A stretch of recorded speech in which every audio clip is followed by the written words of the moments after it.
सहाबा कहते हैं कि हुजूर एक शख्स के पास से गुजरे जो गिड़गिड़ा के दुआ मांग रहा था। मतलब कुछ लोग दुआ मांगते हैं तो दुआ में उनके लफ्ज होते हैं लेकिन उनकी कैफियत नहीं शामिल होती। तो सहाबा कहते हैं वो गिड़गिड़ा के दुआ मांग रहा था, वो महव था दुआ के अंदर, बड़ी देर से या रब या रब या रब पुकार रहा था। तो महबूब ने फरमाया ये जितनी मर्जी भी दुआ मांगे अल्लाह इसकी कबूल नहीं करेगा। आंसू शामिल है दुआ में, हाथ उसने उठाए हुए हैं, मांग भी उस करीम से रहा कि जो किसी को भी खाली नहीं लौटाता, लेकिन वो दुआ मांग रहा है। हुजूर फरमाते हैं जितनी मर्जी दुआ मांगे इसकी मकबूल नहीं होगी। ये कह भी उसने दिया इसकी जुबान से हमेशा हक और सच ही निकलता है। तो महबूब पाक सल्लल्लाहु अलैहि वसल्लम के सहाबा ने फौरन सवाल किया कि या रसूल अल्लाह सल्लल्लाहु तआला अलैहि वसल्लम हुजूर वजह क्या है, क्या सबब है कि ये दुआ मांगेगा तो अल्लाह कबूल नहीं करेगा, हालांकि रब सबकी सुनता है। तो हुजूर ने फरमाया मतअमहु हराम मशरबहु हराम मलबसहु हराम, जो ये खा के आया है वो भी हराम पैसों, जो पी के आया है वो भी हराम पैसों, लिबास पहना है वो भी हराम पैसों। चूंकि रिस्क का मामला साफ सुथरा नहीं लिहाजा इसकी दुआएं कबूल नहीं हो सकती। याद रखें तरीकत के अंदर मार्फत के अंदर हमारे तो सूफिया यहाँ तक कहते हैं जैसा कि सरकार दो आलम सल्लल्लाहु अलैहि वसल्लम ने फरमाया ना, इसका खाना पीना उठना बैठना वो चीजें अगर जो इस्तेमाल करता है वो हलाल की होती तो दुआएं भी कबूल होती। तो सूफिया तो यहाँ तक कहते हैं हज़रत बायज़ीद बुस्तामी रहमतुल्लाह अलैह के एक लुकमा हराम का जो बंदा खाए उसकी तो 40 दिन इबादत कबूल, नफल कैसे कबूल हो। जब तक हमारा लेन देन का मसला रिस्क का मसला इसमें सफाई नहीं होती,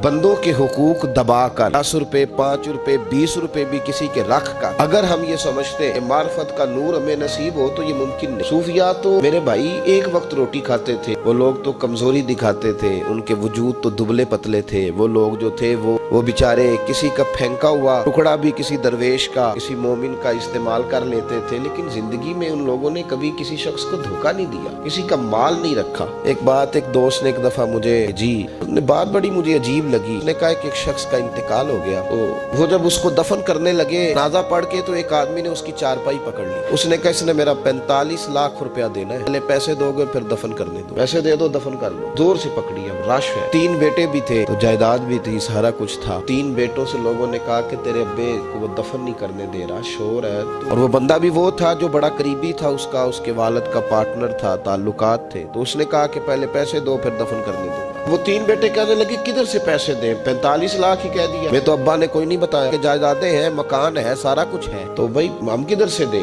चलो 2-4 लाख की ठीक है, वो थोड़ा सा करे नरम रवैये को तो हम करते हैं, शोर तो है, लेकिन किधर से दें 45 लाख। जब बात बहुत तेज हो गई, शोर हो गया, वो इंसान मजनू बन के उसने चारपाई थामी हुई है, कहता नहीं पहले पैसे दोगे फिर दफन करने दूंगा। 3 बेटे थे तो एक बेटी भी थी। बेटी को घर में पैगाम गया कि तेरे अब्बा को दफन नहीं होने देते, सारा जेवर उतार के भेज दिया। उसने कहा चचा से कहो मेरे अब्बा के उससे जिसने कर्जा लेना है कि ये रख ले और मैं थोड़े थोड़े करके पैसे लौटा देती हूँ, मेरे बाप को मरने के बाद यूं रुसवा न करे, उसको दफन तो होने दे, मैं एक पाई दे दूंगी, मेरा वादा रहा। वो बेटी ने 8-10 लाख का जेवर भेज दिया तो वो कर्जा लेने वाला शोर करने लगा। उसने कहा ओ मुझे पता चल गया, मुझे माफ कर दो सारे और इसे दफना दो। कहा क्या हुआ? तो वो कहने लगा मैंने इससे 45 लाख लेना नहीं था, मैंने देना था। तो मैं गौर कर रहा था कि अगर तो मैंने ऐलान कर दिया ना कि 45 लाख मैंने देना है तो 110 निकल आएंगे वारस, मुझे भी दो। तो मैंने ये रवैया इसलिए इख्तियार किया है कि मैं देखो इसका असल वारस है कौन। असल वारस वो बेटी है जिसने अपने कानों से बुंदे भी उतार के भेज दिए और जिसने अपने वो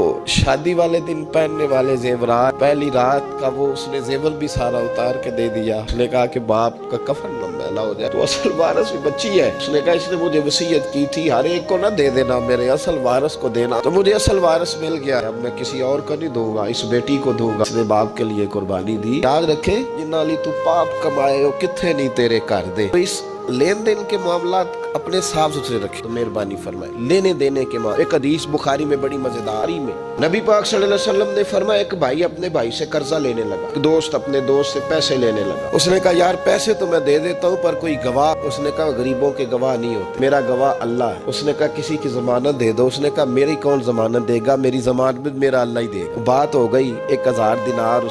उसको बात बड़ी पसंद आई। कहा अल्लाह के नाम पर तू कहता है, अल्लाह भी गवाह है हमारे दरमियान और अल्लाह ही जमानती है, तो ले ले पैसे। 4 दिनार दे दिए। वो बंदा दरिया के पार चला गया। मेहनत, ये देखें, अब इस हदीस से आप दर्स देखें, ये हिकायत नहीं, ये मेरे रसूल पाक का बयान किया हुआ फरमान। इसकी सदाकतों पे देखें, और बुखारी की हदीस के जुमले कितने हसीन है। नबी पाक सल्लल्लाहु अलैहि वसल्लम ने फरमाया, वो जिसने पैसे लिए बतौर कर्जा, वो दरिया के पार चला गया, मेहनत मजदूरी करता रहा। जब मुकर्ररा वक्त आया तो उसने 1000 दिनार वादा किया था, फलां तारीख को दे दूंगा। उस तारीख को उसने 1000 दिनार लिए और दरिया के किनारे पहुंच गया कि मुझे कश्ती मिले तो मैं उस तक पहुंचाऊं। लेकिन उसने इत्तेफाक के उस दिन कश्ती कोई ना मिली। बड़ा इंतजार किया, कश्ती कोई ना मिली। उसने एक लकड़ी ली, लकड़ी को अंदर से फाड़ा। लकड़ी होती है ना बांस की तरह, अंदर सुराख बन जाता है, बन जाती है। उसने अंदर से उसकी खुदाई की, उसके अंदर उसने 1000 दिनार रखा और एक रुका रखा कि भाई मैं पहुंचना चाहता था लेकिन मुझे कश्ती नहीं मिली तो मैं 1000 दिनार रख रहा हूँ। जिस रब की जमानत पर मैंने लिए थे, मुझे उम्मीद है रब तुझ तक पहुंचा देगा, मुझे उम्मीद है अल्लाह पहुंचा देगा तेरे तक, मुझे उम्मीद है पहुंचाएगा। ये कह के उसने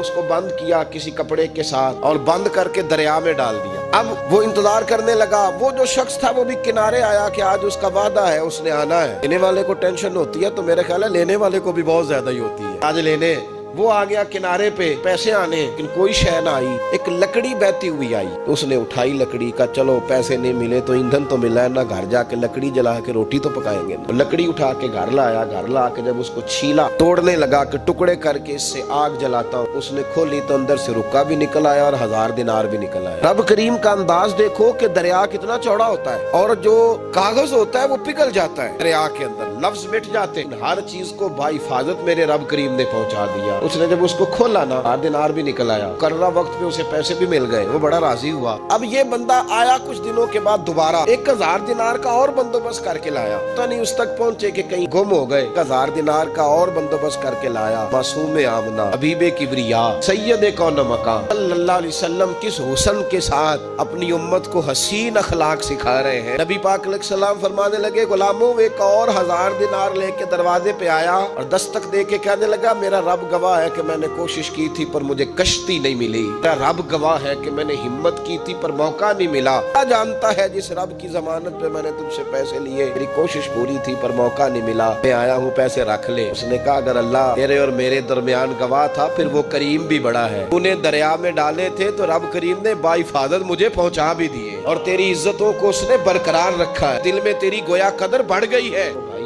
रब करीम पे भरोसा करे, जो अल्लाह पे भरोसा करे, इरादा करे। इस तरह की एक और हदीस सियासता में मौजूद है। नबी पाक सल्लल्लाहु अलैहि वसल्लम ने फरमाया, एक बंदे का इरादा था कर्जा देने का, उसका प्रोग्राम था वापस करूंगा पैसे, मेहनत कर रहा था, जद्दोजहद कर रहा था, कोशिश थी, वो तो उसकी सही थी, माने का 1% भी इरादा नहीं था, कोशिश जारी थी, हिम्मत कर रहा था, फौत हो गया। या रसूलल्लाह अब क्या बनेगा? अगर सूफिया इस हदीस पे वजद आता है इन लफ्जों पे, क्या बनेगा? मेरे महबूब फरमाने लगे, क़यामत के दिन अल्लाह अपनी रहमत से उसके कर्जे अदा फरमा देगा। देखो इतना भी कोई खुश नसीब है कि अल्लाह कर्जे अदा करे, इतना भी कोई खुश किस्मत है रब जिसके कर्जे दे। अल्लाह का मुझसे ले ले, चल यार रहने दे। भाई सरकार दो आलम सल्लल्लाहु अलैहि वसल्लम ने फरमाया, क़यामत के दिन 2 भाई, एक भाई पहले इंतकाल कर गया, एक बाद में फौत हुआ। जो पहले चला गया उसके कुछ हुकूक बाद वाले ने देने थे, समझ ले कुछ कर्जे थे। अब वो पहले फौत हुआ, इसे बाद में एहसास हुआ, इसने कोशिश भी की, माफिया भी मांगी, लेकिन अब वो फौत हो चुका था। नबी पाक सल्लल्लाहु अलैहि वसल्लम फरमाते हैं, क़यामत के दिन चूंकि ये माफिया भी मांगता रहा, तौबा भी करता रहा, बड़ी इसको सही एहसास हो गया, दामत वाली तौबा की, लेकिन अब जिसका हक था वो तो फौत हो गया, अब क्या करे? तो महबूब फरमाने लगे,